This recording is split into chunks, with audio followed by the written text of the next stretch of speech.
tell you is that tomorrow is my father's 28th birthday.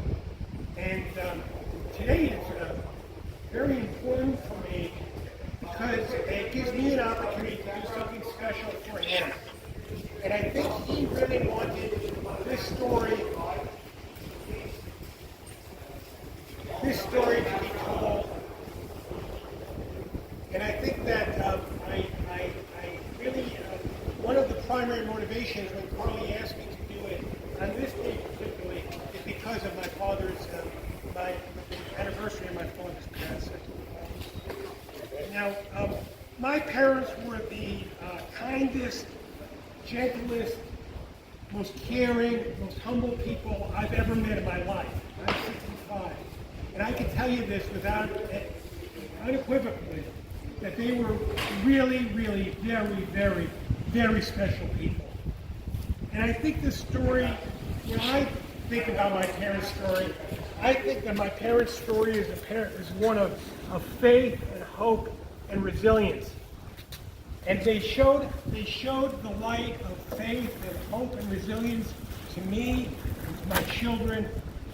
And I think that that's, of all the stories that you hear tonight, and of all I'm going to this afternoon, and what I'm going to tell you, is that their story really is a story of faith and hope and resilience. Okay, the last thing I want to say in preface is we talk about people who survived the Holocaust and people who perished in the Holocaust as victims.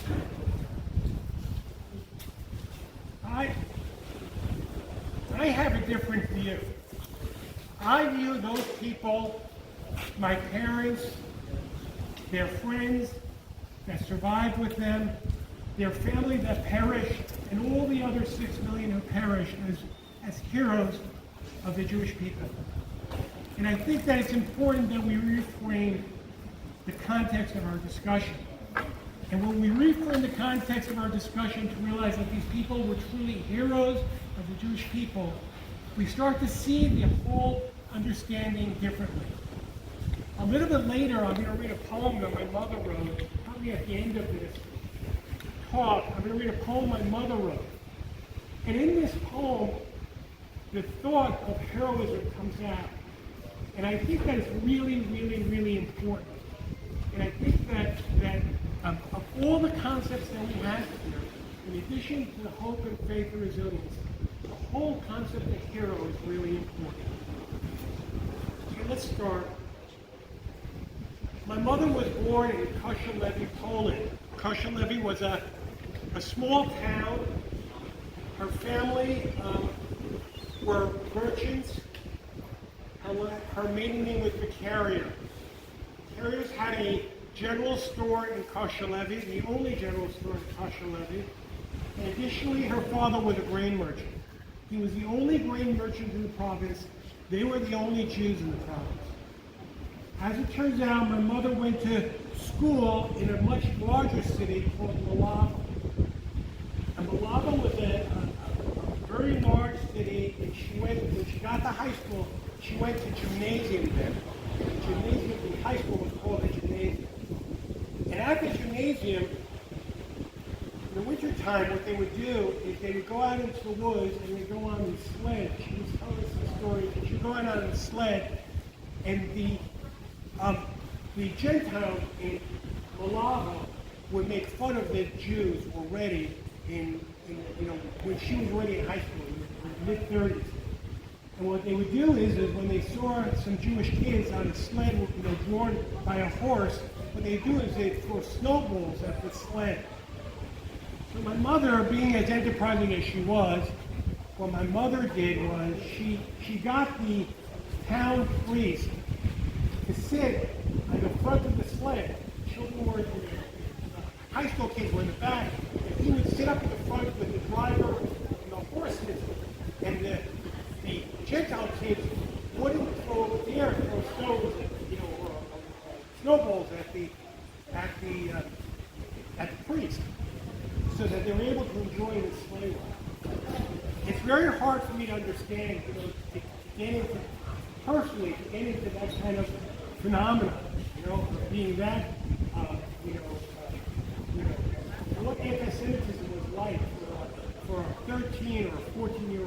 young girl, going to high school, she told that in Malava there's so much anti-Semitism amongst young people, and her parents could have sent her there to board. They had the money to send her there to board. But instead, what happened was they sent her to live with her grandparents, who lived in Malava, and she lived with her grandparents then while she was in high school with her brother. She had one brother who also survived. In the ghetto, Malava became one of the ghettos of Poland. In the ghettos of Poland, everybody was given a job. My mother at that time was about 17 years old, and she was given the job of tending the garden for the head Nazi in Luft. It was a very, very good job to have.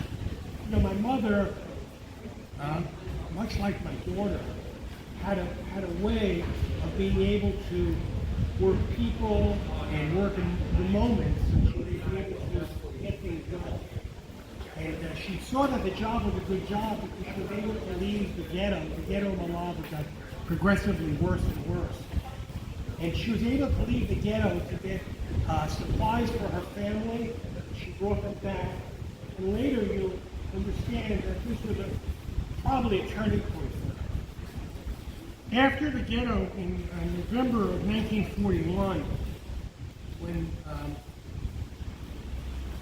in 1941, after the ghetto got worse and worse, and they started to transport Jews to Auschwitz, she and her parents and her aunt, and she was very, very, very close to them, and her brother were transported in the third transport to Auschwitz.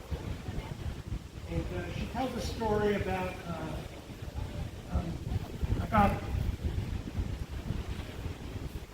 when she got to Auschwitz. She said that they got off the train. She said the train ride was horrific. It was a cow car. When they got off the train, she and her mother had a very difficult relationship. Very, very difficult relationship. But her mother had a sister and aunt who was younger than, almost like 4 years older than my mother. And the aunt had 2 children. And when they were all transported together out of the ghetto. When they got to Auschwitz, they got off the train, and my mother talks about how they started to walk. And my mother saw a cart, and she rushed up to the cart, and she took the seat on the cart.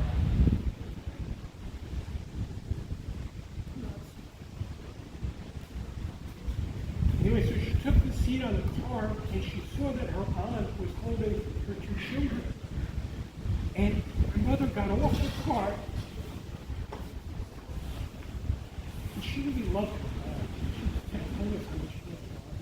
She got off the car, and she gave the seat to her 2 children, and took her aunt holding the 2 children, and she started to walk. And she said, I never saw my aunt or the 2 children again.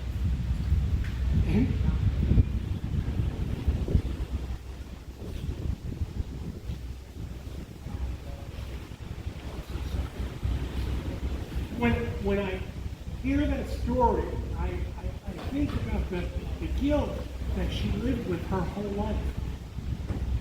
I mean, because she essentially trained her life for us.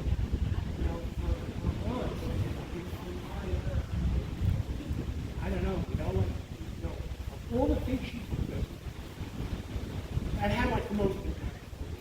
It's just like so much, she must have lived with so much guilt for the rest of her life.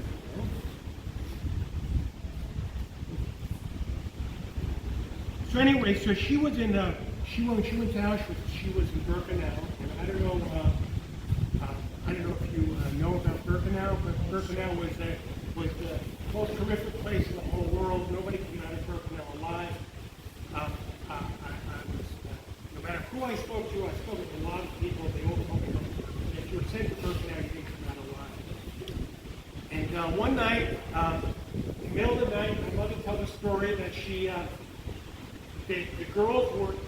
First, she said that the conditions were awful. It was filthy. They had no food, and they had no sanitary conditions. Nobody could shower. It was awful.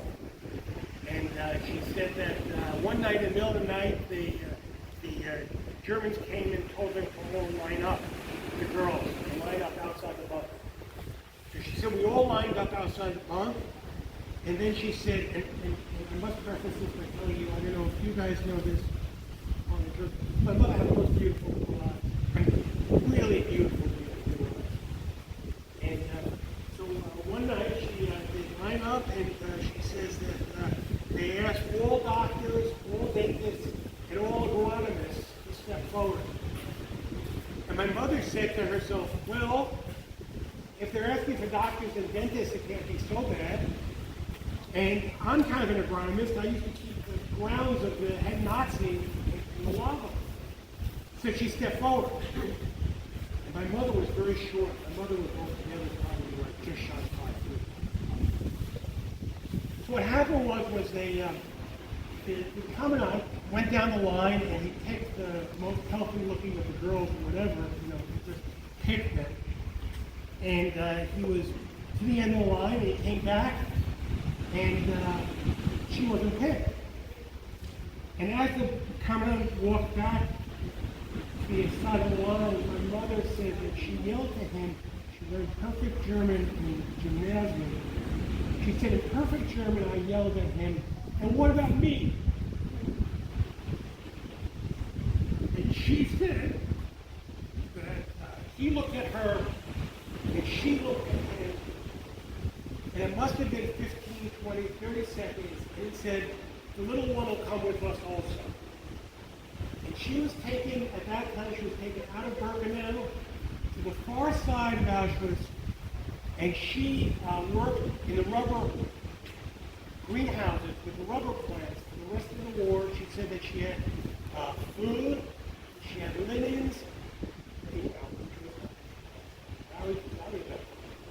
and she said that she had enough food to smuggle to her brother who was in Auschwitz. And she said that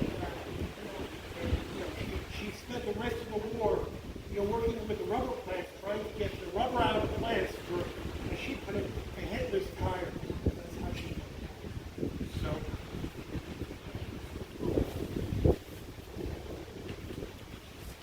okay, let me just tell you a little bit about my Uncle Jay, her brother. Her brother also survived the war. Everybody can hear me? So my brother Jay, my Uncle Jay, she rest in peace, he was very, very smart guy. Very, very bright. When he got to Auschwitz, they gave him a job to be a bricklayer. And he was laying bricks.